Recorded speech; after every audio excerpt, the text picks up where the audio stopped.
Hello, thank you for joining. If you've not already met Brandon, this is Brandon McGlone, and he lives in Lancaster, and he is one of the most enthusiastic, energetic libertarians I've seen this year. He is just a fireball of energy. He's been helping me with my campaign. He actually worked a few extra hours to get to make it to the Roots and Liberty dinner. Um, but I've caught on. He's just an active guy in general. Like uh, you are active in school sports, and you write for the Central Journal. Did I get that name right this time? Central Record. Yeah, Central Record. Oh, I even looked at it today, and there's a whole I big thing know. of record. Oh Oh, I could wow, say that's okay. I just lost the Central Record vote. That's okay. Well, me isn't what we're talking about tonight anyway. We're going to be talking about running for local office. But before we get into that, what is it you actually do now? I've just touched on some of it, but what do you do like for a I'm the living? sports I'm the sports editor at the Garrett Central Record, and There you go. I need to add to that by saying that none of my opinions or views are reflected by the newspaper. That's totally separate. I write sports. I write personal interest pieces. I do not write politics. I do not have anything to do with the advertising or anything like that. So, yeah, don't yell at Ted. I'm sorry. It's everything I do as far as political activity is my own of my own volition. It has nothing to do with the newspaper. But yes, I am active with sports with kids and not schools just because through my job Hmm. I get to go watch sports for a living, which I love, Right. represent, excel. Um, so yeah, I do get to be a part of the community and hear the pulse of the community because at these sporting events, it's mostly parents and kids. And so you get Right. to see what's going on from the younger side and from the older generation, grandparents and Well, things like that. So, I loved it today when I was over in Lancaster and you were kind of giving me a tour of downtown because, I grew up in Danville. And I frequently drove over to Lancaster to see people, I knew or wanted to hang out with. I didn't really stop in downtown Lancaster a whole lot, so that was kind of new. It's kind of a cool place. I liked it. But you actually held office in Lancaster. When was that, and what office did you hold? 2 whole years, and it was I held just as a city council member for the city of Lancaster. I want to say 2009, 2010. It started on January 1st. I believe it was 2009, 2010, but it's been 10 years ago. It's been quite a while. Sorry, I was young. Oh, you're fine. I was young, 23 years old, I think.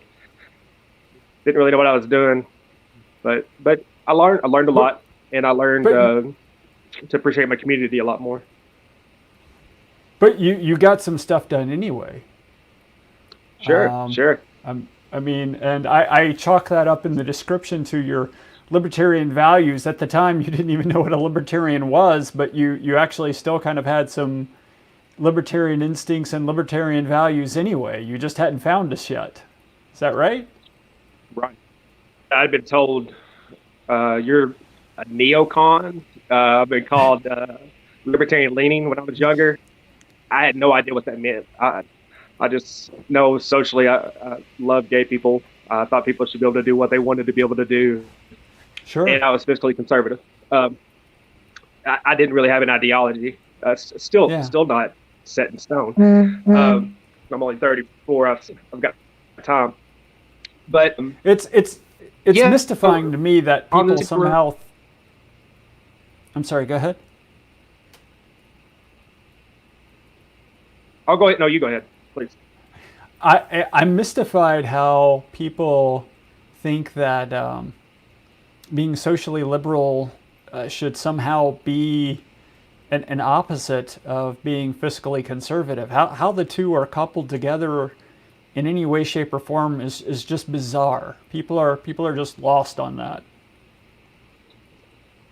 No, it's been twisted so many wrong way. And in my opinion, social conservatism means being what we call socially liberal. Stay out of my bedroom, stay out of my life. That is the conservative view as far as government, stay the hell away. So, yeah, people get confused by that when you say you're socially liberal. They mix up Fair point. ideologies, but that's okay. Well, that's why we talk. That's why we discuss things. Right. But one of the things you and I had talked about that I know you did while you were in city council is you help stop government abuse of resources. Do you want to talk about that a little? And be very clear too that city you need to look at your local government, figure out if you do live in a city, whether you live in a council system, if you live in a commissioner system, or if you live in a city administrator system. There's 3 different types in Kentucky, actually maybe 4 now, because Lexington, urban, Fayette County government might be a whole different type. And then also, if you don't live in the city, you have a county judge, executive, magistrates, and all that. So let me start by saying that on the city council, I was one of 6. Right. I did nothing on my own. I did not accomplish anything. I presented some ideas that went through, thank goodness. But right. The people that I worked with were amazing, very intelligent, much smarter people than I am. And but yes, we did. I don't actually buy that. I've hung out with you long enough. You're a smart guy. Yeah. Well, they're better looking anyway. We turned into a situation where we were forced in a situation where we came in as a council, very young council. I mean, most everybody was under 40, I believe, all except for one council member. And we came in a situation where there was a new mayor taken that had won election. She was much older, beloved, kind of ran a restaurant, and she's a very nice, great woman. Just did not know how to. Could not separate the difference between wants and needs, how to use public funds. There were circumstances where she would have a police officer drive her out of town to visit a restaurant, spending the gas, spending while the officer was on duty, things like that. Right. Using them for personal purposes. She immediately, when she came in, she was told, well, you can hire whoever you want to. And that's true. But she fired the police commissioner that was 6 months away from retirement, or the police that was 6 months away from retirement, and tried to appoint who, also a good person, not qualified at all. So immediately we came into a situation where she had done all this on January 1st. That's when you take office. You actually have to be sworn in before you take office, midnight, January 1st, where she had done all this. And there we are, I think 3 of us were new to the city council, and immediately had to say, whoa, slow your roll. And just should be a check. And that's what you serve as on the city council. You serve as a check to that executive power. Does she have the power to fire people? Sure. But when she appoints someone, the city council approves it. We didn't approve. We didn't approve of the way she was doing expenditures. We kept trying to work through it, work together. Eventually got to a point where 5 of us signed a letter asking her to resign. And the next term, I was off the city council. I didn't win re-election because I was pretty loud and young and stupid. But the next term, she was removed by the city council.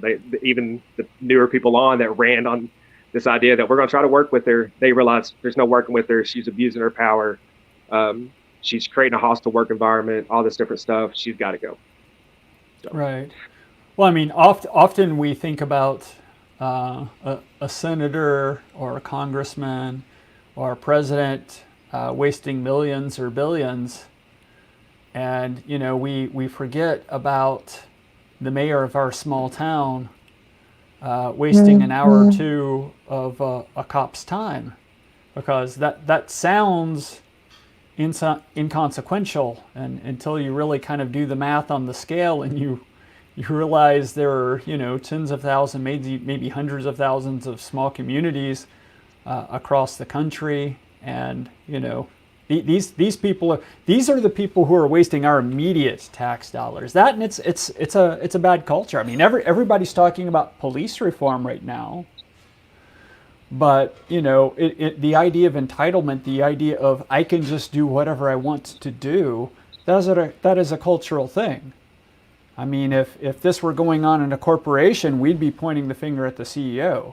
If it's going on in a small town or even a large town, shouldn't we be pointing the finger at the mayor, police commissioner, someone like that? It's not just the cop.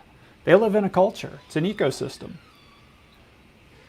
Absolutely. And that's why that's the thing that we're going to talk about really is why it makes a difference to run for these local offices, to be in those positions. And you talked about it may seem inconsequential to some, but to me, even if it's $10 extra on a phone bill because somebody's sending a text through the city cell phone account or something like that, somebody worked damn hard for that $10 to pay. Sure. And absolutely. And so at the local resource, at the local level, and if we're talking specifically Kentucky, because I don't know other places, but if you're talking about city council level, fiscal court level, you are the closest to the people, and therefore you have the most oversight possible on how tax dollars are spent. So right.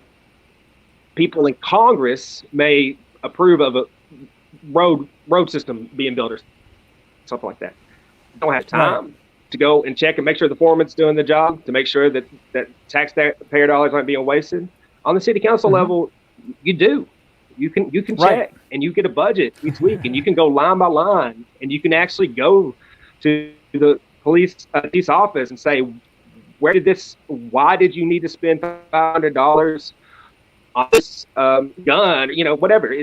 You're close to the situation, you're close to the people, you're close to the pulse, and you can make a huge difference by running for local office and serving. And it's a service. It is not it's no power. I think we were paid $1,500 a year. Each month we got a check for after taxes, $112, I think. I did the math. I think it 1 month I worked so much that it ended up being about $1.25 an hour. It is a service that you are doing, and you really have the ability to not only serve the community that I would hope that you love. You would have, if you don't love your community, don't serve, please. Right. And also to be a good overseer of funds and actions, and make sure that you're holding people accountable in other places of government. Make sure that even if it's $10, that is spent the correct way. So our values belong. Our values are something that can make a big difference there, because we keep government in check. That's our instincts to begin with. And then one of the other things you pointed out to me is, it's relatively easy for us to get into those offices because they're nonpartisan offices. Right. City council, for the most part, across the state, I believe, are nonpartisan. Mayor and city, nonpartisan races. You basically, whenever you go to the ballot, there's no D or R or L next to your name, right? Right. County, that's not the case. Magistrates, judges, executive, they are partisan. Right. Now, it's easy. When I said easy to get into the position, I don't necessarily mean it's easy to get on the city council. What I mean is that there's not as much of a where there is no L or R or D next to your name for city council. People are going to vote for you based on who you are, and not worry about that letter. And even you don't have the extra barrier. The county level, yeah, and even at the county level, if people trust you, if they know you, if they've done business with you, if you're active and involved, that they're more likely to ignore the L next to the name and be like, I know him as a person. I know she is a great person, and give you a chance in office. And whenever you have those L's in office at lower levels, I think with where we're going, you're more likely to get the L's at the higher levels. You're more likely to be able to get libertarians in office moving up. Well, for starters, you're building your own credibility in case you wants to run for a state office or something like that later. But the other thing is, you just learn a little about civic service. I mean, you might do that and go, oh, thank God I didn't end up in Frankfurt. I mean, it's a good opportunity for you to learn too. Oh, absolutely. If you take it seriously, if you do it correctly, you're expert. You learn all this information that you never knew before, and you may not use it down the road, but yeah, if you do it correctly, you do learn a lot, and you can help in other ways. Like for me, what I learned through working in government, I'm not going to. First off, I would never win another election because of stupid things in my life that have been public. But beyond that, that I've made amends for. But beyond that, that's not my role. I find that my role is better behind the scenes and seeing how government interacts with media and how it interacts with voters, actual physical voters and things, or how politicians interact with voters. Right. And so yeah, even if you don't have a career in it, a future in it, that shouldn't be the reason that you do it. You should do it to learn, to serve, to promote. Right. Exactly. And then another concept you were talking to me about was, and we actually hit on this today, just walking around Lancaster, as we met a gentleman, and I was talking about my stances on the war on drugs, but the fact I was willing to, or I was interested in legislation that wasn't quite as radical as just in the war on drugs. I want to go there, but it's not like everything has to be that. And I thought of that again because I was kind of reviewing some of the topics you wanted to cover, and you were pointing out that it's an opportunity to let people know we're not radicals. I mean, there are incremental reforms that we're interested in. There's, like I know one of the things you wrote is you wrote some legislation locally that had to do with requests for information. So you just mimicked what the state did, but you actually had a hand in that. And it's an opportunity because we're always passionate about transparency. We're always passionate about limiting government. We're always passionate about not wasting taxpayer money. But through being in that office, we can teach people that we can be worked with on these things incrementally. We can go in and we can look for ways of wasting less taxpayer dollars. It doesn't have to be abolish all taxes in every arena or don't even talk to me. Right. And I hate to say it, but I mean, when I start, I'm a longtime Republican. I'm a defective Republican. I'm very hurt with that party. But looking from the outside in at libertarianism, your gut, what you see are those ideas like in the Fed, kill the Department of Education. Those are very radical ideas, and it's not that it shouldn't happen. It's not that they won't work. It's just that in order to do X, you might also have to do Y and Z, and right. We don't know if those policies will work unless you're able to create this bubble, like the NBA has created this bubble, and make a libertarian society. There's really no way to tell if those policies will work. The only way to do it is to inch toward liberty and do it at the smaller level so that you can show, okay, making marijuana a non-class 1 narcotic didn't kill us. It's not the end of the world. We made progress. Now let's try another step. If it doesn't work, we can pop back. We can always pop back. But yeah, looking from the outside in at libertarianism, it seems so radical. And I think that's because we put so much focus on president. And I get that. We need that umbrella. Sure. so that we get voter access and all that stuff. But it's almost like every 4 years you hear about a libertarian or even another third party, Ralph Nader, whatever. And then all of a sudden they have an Aleppo moment and it fizzles out. That's not sustainable for the party. Right.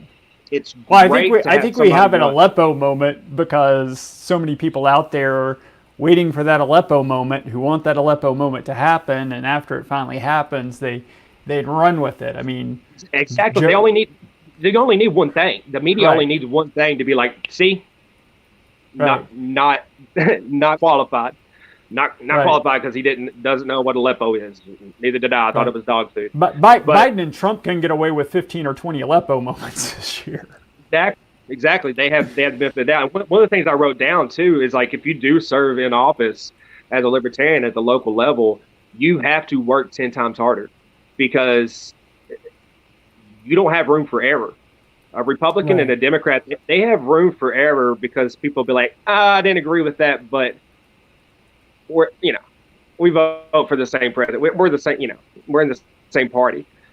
As a right. libertarian, you only get one shot, and you have to work 10 times harder and be 10 times more dedicated than anybody else if it's something that you want to do. But yeah, as far as president, it does work great. But it seems like every 4 years we see something and it fizzles, and that's just not sustainable. You're not going to have a president as a libertarian president until you have a libertarian senator. You're not going to have a libertarian senator until you have a libertarian congressman. You're not going to have a libertarian congressman until your state has libertarians in their state senate, their state house. And you're not going to have a significant amount of those until you have libertarians who show that they're willing to work hard in local offices like fiscal court and city council, school board, things like Cool. I fair, think those. I'm sorry. What was that? fair point. Oh yeah, yeah. It's a very fair point. I mean, of course, we do have a libertarian congressman, but he wasn't elected as a libertarian congressman. Right. So yeah, I think that's totally valid. That's frankly a lot of the reason I've paid attention to so many of my down ballot candidates this year. But we really only had two run for local office. That's Brandon Wright in Cave City, and Frank Fitzpatrick. And Frank lost in his primary, so Frank's not with us this election season anymore. But we What still were got. I'm sorry. what were they running? What position? Um, you would ask. It's on my website. No. Let's see. Brandon's running for I think city council, and then Frank Fitzpatrick was running for city commissioner. They're basically the same position you were talking about. It's just Frank's was in the one of the different governments that you cited, and we actually went over that on the show with Frank. I studied up on it, but I remember there's like three major types, and I can kind of go through it, but I can't give you their names. I'm not that studied up on it at the moment. But Right. yeah, so maybe we should be focusing on that in 2022. And I know what you're all thinking. You're all thinking we can get Brandon to do it again. I already asked. He won't do it. But I bet maybe if we get Get a some other vote. people to go for I bet if we get some other people to go for it, I bet we can get Brandon to maybe volunteer a little time, maybe help him through the process or something like that. Yeah? Yeah, I think you've seen that. That's where I work best is behind the scenes. Yeah, that, Yeah, that's yeah, that's where I'm. yeah. But Brandon's total ball of one energy. thing, yeah, I don't see where that's coming from. You should see me in about 5 minutes when I'm in my recliner watching baseball. It's no ball of energy, that's for sure. Um, but, Oh, I but one forgot thing one. that I Dave do. Watson, Constable. Oh, yeah, and sheriff. That was another thing I was going to bring up. Sheriff's races. We need people running for that as well. Police officers are good police officers to show that there are different ways of doing law enforcement. You And, out and there, that's David another race. Patterson? But yeah, I believe that the party needs to. I hate to preach. I'm new to it. I don't want to be that person who comes in and says you need to change. But I think there needs to be a lot more focus on the grassroots at the bottom level of. Because if you look at your neighbor, you look at your council member, you look at that, you look at your sheriff and say they've done a great job. They're a libertarian. You're more likely to make that vote up, and instead of the down ticket. I think a vote up is more likely for a third party option. Well, maybe some of you could go check out my candidates page at perry4ky.com. I need to remove Frank. I never remove Frank. You can see who our local candidates are. Yeah, look, I finally got stuff printed. Look at that. I got about 1,000 of those, and they're targeted at our not so much of a friend Guthrie. What am I ranting about there? What did I even say? Yeah, that's good. What was your favorite bullet point on Guthrie? I'm curious. The